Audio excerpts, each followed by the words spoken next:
MJ Malik with the latest episode of Crick Talk with MJ Malik. मैं कहता हूँ छा गयो यार, लपेट दिया नसीम शाह ने जो एंड के ऊपर आके इनके साथ किया ना। अफगानियों को वो याद दिलाया कि बेटा कोई शर्म होती है, कोई हया होती है, और तुम्हें क्या पता वो क्या होती है। हमने आपको वो चीज याद दिलाई कि बेटा ये होती है। मैन कटिंग का जो रूल है ना, I really don't like this rule. I ने इसे लीगलाइज कर दिया है, but it's a most dislike rule in cricket कि आपने अभी बॉल भी बॉल नहीं की और आप रन आउट कर रहे हैं बैट्समैन की क्रीज में। हाँ, एक गेम अवेयरनेस आप कह सकते हैं कि गेम अवेयरनेस थी फारूकी को, लेकिन जो गेम अवेयरनेस नसीम शाह ने एंड में याद दिलाई है ना, शारजा से लेके हैमर टोटा तक, टीम के उस बंदे ने अफगानियों को अफगानी प्लाउ किया, उन्होंने चलाओ याद दिला दो कि चलो बेटा हमारे यहाँ पे आपकी दाल नहीं गलने वाली है। हमने ठीक है T20 सीरीज जो थी लास्ट टाइम शारजा के अंदर आपको प्लेट में रख के दे दी कि चलो जी हमने बी टीम नहीं खिला दी, लेकिन यहाँ पे जब बाबर आजम एंड इस प्राइम टीम खेली होगी ना तो वहां पे आपकी दाल नहीं गलने वाली। आज एफर्ट को अप्रिशिएट करना पड़ेगा। जिस तरह के उनका स्टार्ट था अफगानियों का 59 for 10 पे पहले मैच मोट होने के बाद सेकंड मैच में जिस तरह वो बाउंस बैक कर रहे हैं, उससे लग रहा था कि आज अफगानिस्तान किसी अच्छे मूड में है। 227 की ओपनिंग पार्टनरशिप, और I really appreciate Rahmanullah Gurbaz और इब्राहिम की जो ओपनिंग पार्टनरशिप थी, जो उनकी कंपोज क्लास नजर आई है। बड़ा अप्रिशिएट हो रहा था कि पाकिस्तान की पेस अटैक, पाकिस्तान का पेस बॉलिंग, पाकिस्तान का स्प्रिंग पेस यूनिट ठीक है वो एक जगह है, लेकिन आज वो जो था वो चारों खाने चित नजर आया। पहले जो 40 ओवर थे मेरे ख्याल से कोई विकेट भी नहीं गिरी हुई थी, और फिर सडनली शाहीन शाह अफरीदी विकेट निकालता है 2-3, और उसके बाद एक नसीम शाह, और इस तरह ये एक रन आउट होता है और 4-5 विकेट की निकल जाती हैं।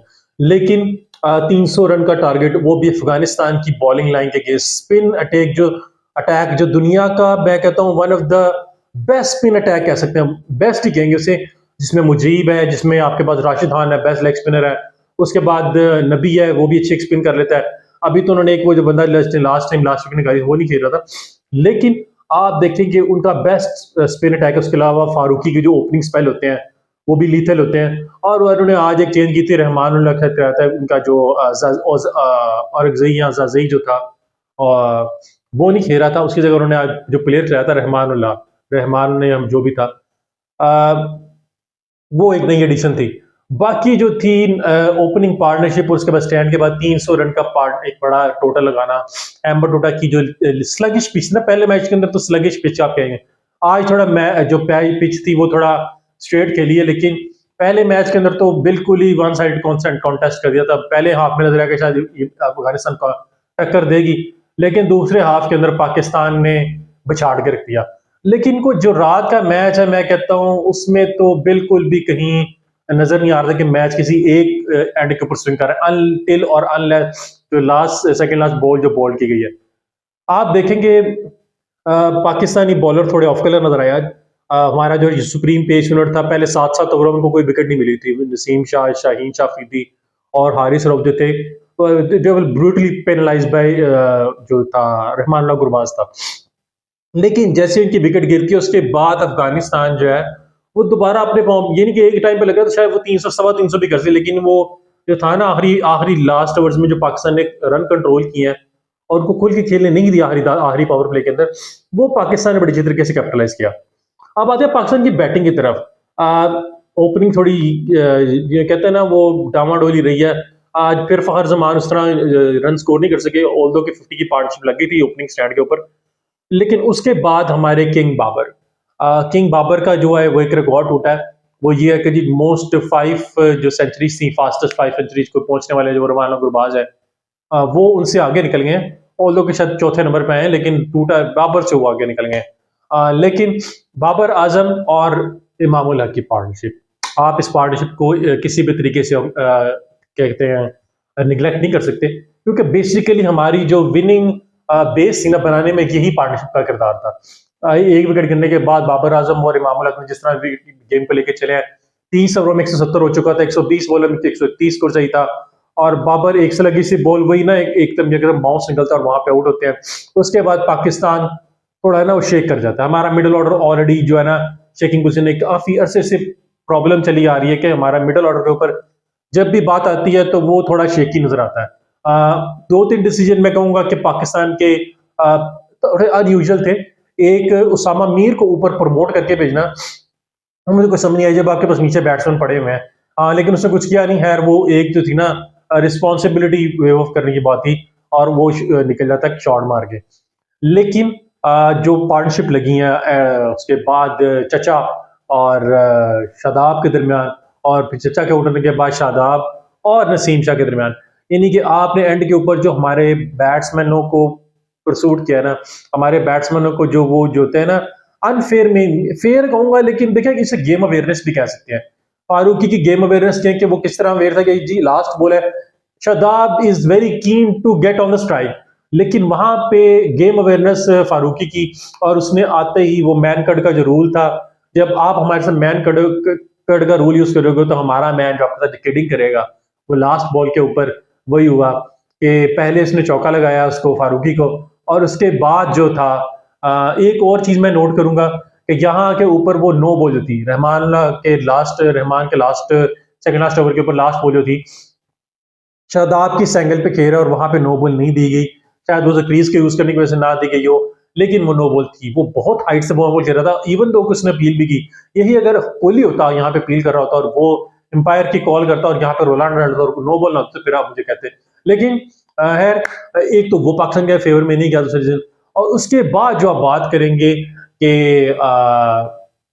जो पहली बॉल के ऊपर अभी बॉल भी नहीं, और उसके ऊपर मैन कटिंग का रूल जो यूज किया गया, रूल ठीक है, आईसीसी ने उसे रूल बना दिया हुआ है, लेकिन आई really don't like this rule. Most dislike rule of ICC जो क्रिकेट कहेंगे ना, वो ये मैन कटिंग का रूल है, जिसमें आपका बॉलर अभी बॉल भी बॉल नहीं करता, और वहां के ऊपर गेम अवेयरनेस ना होने की वजह से अक्सर जो है गेम अवेयरनेस नहीं, शार्पनेस ऑफ माइंड ना होने की वजह से अक्सर जो वो क्रिकेटर हैं वो इस जगह विकेट खो देते थे। ज्यादातर यूज इंडिया से निकला हुआ ये रूल, और इंडिया के बाद आप बात करें तो इंडिया ने ही ज्यादा इसे यूज किया है। एक दफा पाकिस्तान के लिए अफगानिस्तान ने भी अंडर 19 वर्ल्ड कप के अंदर आपको याद होगा कि यूज किया था, शायद क्वार्टर फाइनल था, वहां के ऊपर ये यूज किया गया था। लेकिन आज फिर अफगानियों ने वही हरकत की, और यानी कि इनको आदत है कि जब तक आप जो ना हाथ में आया और मुंह ना लगे वाली बात है, आपके सामने ओएसिस नजर आ रहा है और आपको पता है कि चीज आपको मिलने वाली सडनली आपके जो ड्रीम है शटर हो जाते हैं। शटर कौन करता है? One and only Naseem Shah. Sharjah में भी इसने किए और आज भी उसने वही किया, और मैं कहता हूँ इनके फ्लैट करके रख दिया उनकी जो शटर थे ना। उनका जो अभी तक ड्रीम ही है कि वो पाकिस्तान को ओडीआई के अंदर हरा सकेंगे। T20 के अंदर ऑल दो को सीरीज जीत चुके हैं, 2 T20 वो जीत चुके हैं, लेकिन यहाँ पे अब पाकिस्तान की जो सुप्रीमेसी है वो सबसे आगे है। वो इस तरह कि पाकिस्तान अभी जो है वो नंबर 1 रैंकिंग पे आ चुका है on level basis with Australia.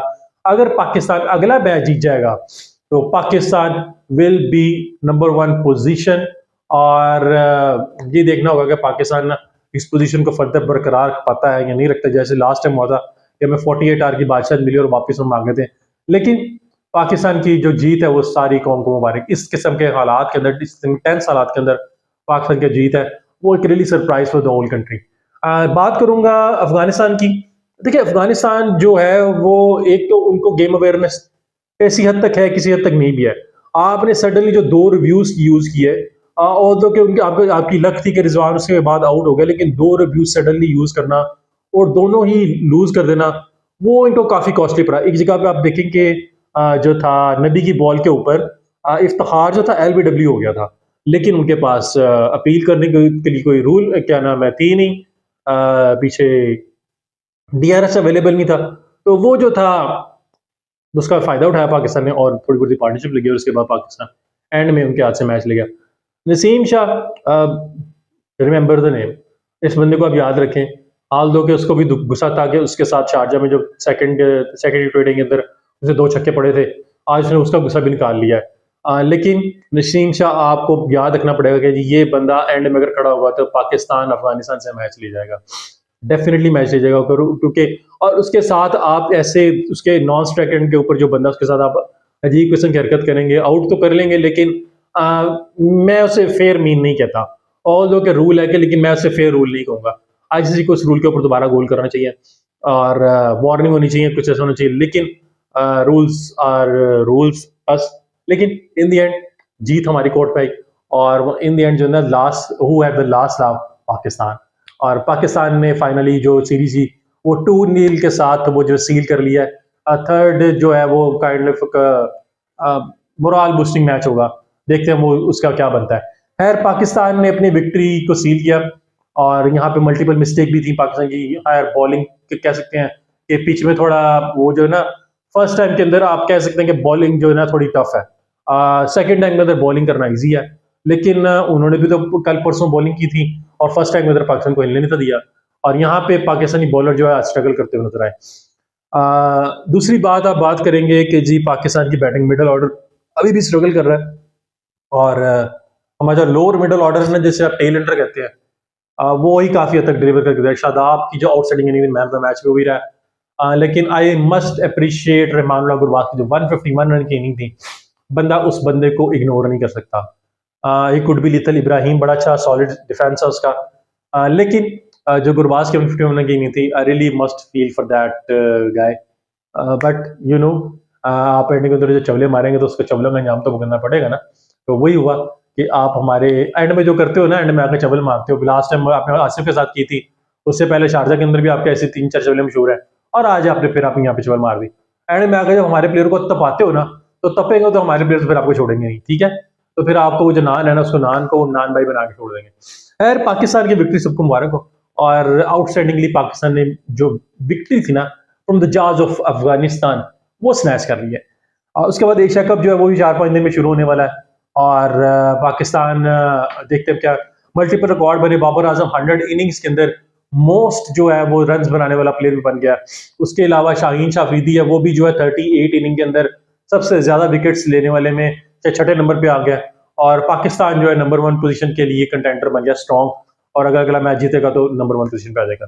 So Asia cup के लिए फॉलो करते रहिए। एशिया कप में देखते हैं क्या बनता है। अभी लास्ट तीसरा ओडीआई भी पड़ा है, उसके बाद एशिया कप आएगा, उसके बाद वर्ल्ड कप भी आने वाला है। So this is what we have in today's episode. Channel को काइंडली सब्सक्राइब करना मत भूलिएगा। अपने कमेंट में नसीम शाह की इनिंग और शादाब की इनिंग में इज़हार दीजिए, और उसके अलावा शादाब का जो मैन कटिंग का रूल था उसके ऊपर अपनी राय का इजहार करना मत भूलिएगा। Thanks for watching, over and out.